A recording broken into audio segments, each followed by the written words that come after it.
Hello students, once again आप सभी का स्वागत है हमारे इस यूट्यूब चैनल पर जिसका नाम है अविनाश एजुकेशन इंस्टीट्यूट। तो जैसा कि स्टूडेंट आज जिस टॉपिक को लेकर हम डिस्कस करने वाले हैं ये जो है कुछ फिजिकल क्वांटिटीज़ के ऊपर रहेंगी। तो जो कि जैसा कि स्क्रीन पे आ चुका है, आप देख रहे होंगे फिजिकल क्वांटिटी। तो फिजिकल क्वांटिटी किसे कहते हैं फ्रेंड्स?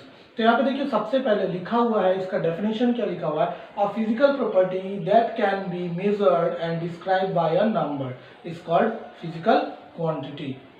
फिजिकल क्वांटिटी क्या है कि फिजिकल क्वांटिटी किसे कहते हैं? बेसिकली फिजिकल क्वांटिटीज वो होती है जिसे हम क्या कर सकते हैं, मेजर कर सकते हैं और जिसे हम नंबर्स में डिस्क्राइब कर सकते हैं। जैसे एग्जांपल के तौर पे नीचे देखिए लिखी हुई है कुछ एग्जांपल्स। पहला है मास। मास क्या है? मास एक फिजिकल क्वांटिटी है। इसको देखिए कैसे दिया है, एग्जाम्पल के तौर पे लिखा है कि mass of a person is 65 kg।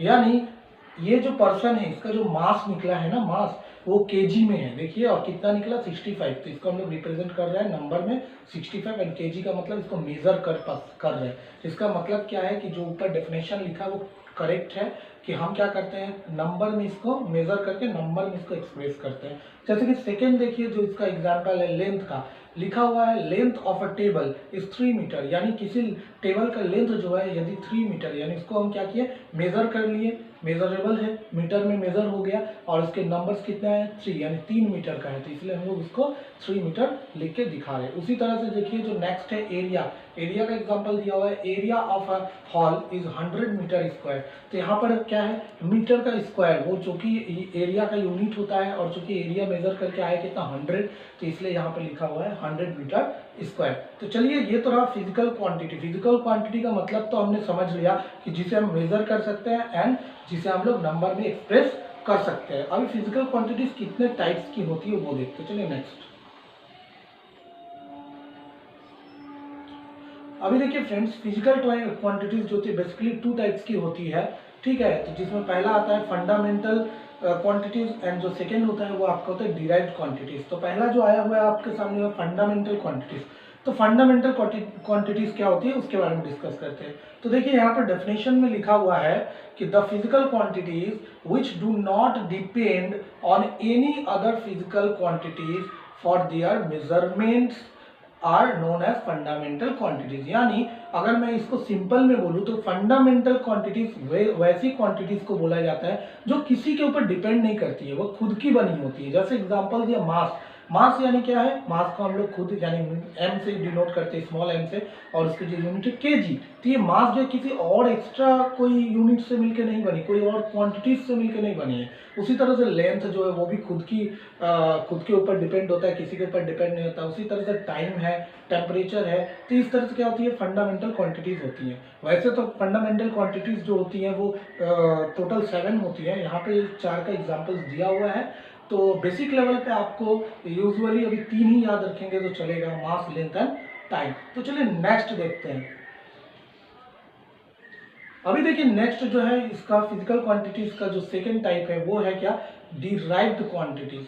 अभी डिराइव्ड क्वांटिटीज में क्या लिखा हुआ है, यदि आप गौर से देखेंगे तो आपको दिखेगा द फिजिकल क्वांटिटीज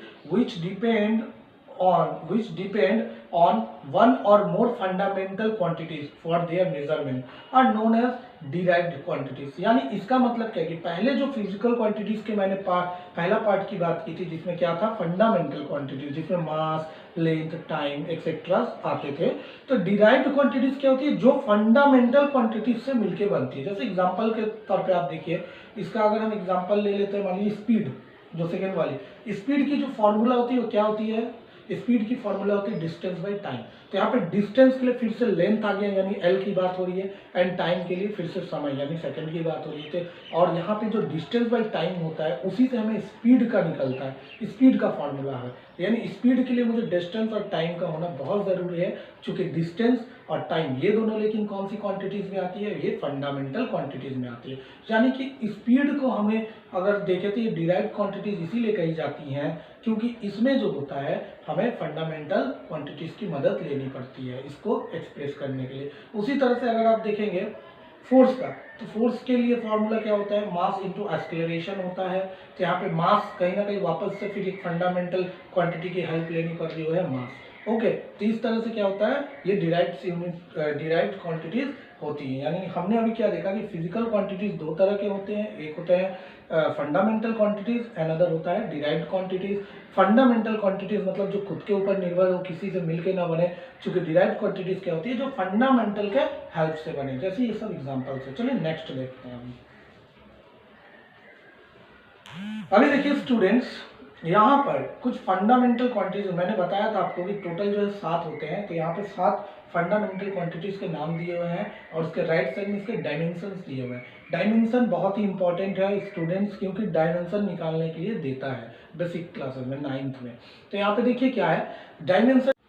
तो डायमेंशन के लिए यहाँ पे कुछ सिंबल्स दे दिए गए हैं, जैसा कि आप यहाँ पे देख पा रहे होंगे। जो पहला है लेंथ, लेंथ को एल से डिनोट कर रहे हैं, एंड मास को एम से रिप्रेजेंट किया जा रहा है, टाइम को टी से किया जा रहा है, टेम्परेचर को फिर टी से किया जाता है, और टेम्परेचर को के से भी किया जाता है। यहाँ करंट के लिए ए रिप्रेजेंट किया जा रहा है, अमाउंट ऑफ सब्सटेंस के लिए एन किया जा रहा है, एंड ल्यूमिनस इंटेंसिटी के लिए यहाँ पे जे से इसको रिप्रेजेंट किया जाता है डायमेंशन के केस में। तो चलिए अब हम लोग सीखेंगे कि डायमेंशन कैसे निकलता है। उसके लिए सबसे पहला जो काम है वो मैं बताता हूँ।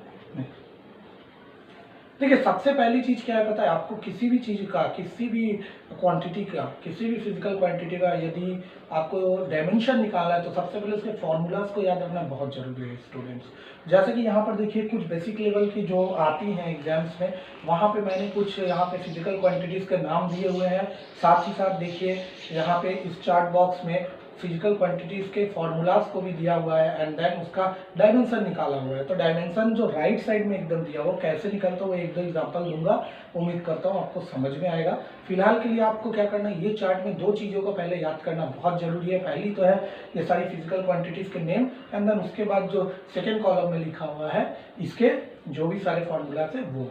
ओके, तो ये है क्या, आपको याद करना पड़ेगा, तभी आपको डायमेंशन निकालने में इजी होगी। अब चलिए एग्जांपल से दिखाते हैं कि डायमेंशन कैसे निकलता है। हम दो एग्जांपल लेंगे। नेक्स्ट, अभी देखिए स्टूडेंट्स, यहाँ पर आप देख पा रहे होंगे कि लिखा हुआ है वेलोसिटी। चलिए हम लोग वेलोसिटी की डायमेंशन कैसे निकलती है उसको देखते हैं। देखिए वेलोसिटी का जो फॉर्मूला है वो लिखा हुआ है डिस्टेंस बाय टाइम। अभी डिस्टेंस बाय टाइम लिखा, अभी डिस्टेंस हम लोगों को पता है कि डिस्टेंस मतलब लेंथ, इसलिए इसे डायमेंशन में एल से डिनोट करते हैं, जैसा कि पीछे में मैंने दिखाया था। तो यहाँ पे डिस्टेंस की जगह हमने एल लिखा, उसी तरह से टाइम की जगह पे नीचे टी लिख दिया। अब देखिए यदि आप लोगों ने मैथमेटिक्स में यदि आप एक चैप्टर है इंडिसेस, अगर उसे आपने किया है तो आपको आइडिया होगा कि देखिए यहाँ पर अगर एल के ऊपर कोई पावर नहीं दिखाया जा रहा है एंड टी के ऊपर भी कोई पावर नहीं है, दैट मीन्स इनका पावर कितना है, 1 है। तो यहाँ पे एल तो ऊपर में है तो उसके लिए +1 रहेगा ही, लेकिन टी चूंकि एल के नीचे में है, ठीक है ना, तो उसको क्या होगा, जब ये जो पावर 1 है टी का, वो जब उसके साइड में जाएगा, मैंने एल के साइड में मल्टीप्लाई में जाएगा डिवाइड से, तो क्या हो जाएगा, पावर माइनस में हो जाएगा। तो यहाँ पर देख पा रहे होंगे आप, एम तो है ही नहीं यहाँ पे, इसलिए एम को हमने 0 से डिनोट किया है। देखिए ब्रैकेट के अंदर एल कितना है, 1 है पॉजिटिव में, एंड टी जो है -1 हो गया, क्योंकि वो नीचे था ऊपर गया तो उसके साथ मल्टीप्लाई हुआ जब टी एल के साथ, तो माइनस में हो गया। इस तरह से वेलोसिटी की जो डायमेंशन बनी वो क्या बनी, m0 l1 t -1। तो चलिए नेक्स्ट एक देखते हैं। अभी नेक्स्ट ये जो आप देख रहे हैं यहाँ पे क्या है, फोर्स।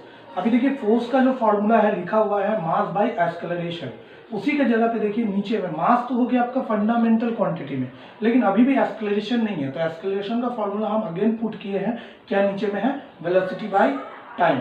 तो वेलोसिटी बाय टाइम जो होता है, अगेन हमने एक्सेलरेशन का फॉर्मूला पुट कर दिया। अभी देखिए अगेन वेलोसिटी का फॉर्मूला वेलोसिटी की जगह पे पुट किया डिस्टेंस बाय टाइम, एंड उसके बाद हमने क्या किया, जब सारा फॉर्मूला हमने पुट कर दिया, देन उसके बाद हमने क्या किया, डिस्टेंस मास की जगह पे देखिए कैपिटल एम, डायमेंशन सिंबल जो होता है उसको रिप्रेजेंट किया। देन उसके बाद डिस्टेंस के जगह पे हमने एल लिखा, कैपिटल एल, बाई जो टाइम उसके लिए टी, एंड एकदम नीचे वाला जो टाइम उसके लिए अगेन टी दिया। और उसके बाद देखिए जो कैपिटल एम है वो पहले ऊपर की तरफ है, और जो एल के नीचे टी है उसको मैंने जब एल के पास लाया तो टी -1 हो गया। उसके बाद जो एकदम नीचे टी है उसको जब मैंने एल टी -1 के पास लेके आया तो वो भी टी -1 हो गया। एंड देन लास्ट में देखिए आप लिखा हुआ है ब्रैकेट के अंदर का m1 है, l1 था तो वो जब m के पास गया तो क्या हो गया, -1 हो गया। एंड देन t जो है आपका देखिए -1 को जब आप प्लस करेंगे तो t -2 होगा, और t -2 जब m के पास जाएगा तो क्या हो जाएगा, t+2 हो जाएगा। तो इस तरह से हमने क्या देखा फ्रेंड्स कि डायमेंशन कैसे निकलता है। उम्मीद करता हूं कि वीडियो आपको समझ में आया होगा। यदि ना भी आए तो आप प्लीज़ हमें कमेंट में बताइएगा, क्योंकि इसके बाद वाली जो पार्ट आएगी ना उसमें हम लोग बहुत सारे डायमेंशन को करेंगे, बहुत सारे फिजिकल क्वांटिटीज के डायमेंशन को करेंगे। तो लास्ट यही बोलेंगे कि हमारे चैनल को सब्सक्राइब करिए एंड बेल आइकन को जरूर से जरूर दबाइए और जितना हो सके सब बाकी स्टूडेंट के पास भी इसे शेयर करिए। मिलते हैं नेक्स्ट वीडियो में, तब तक के लिए थैंक यू।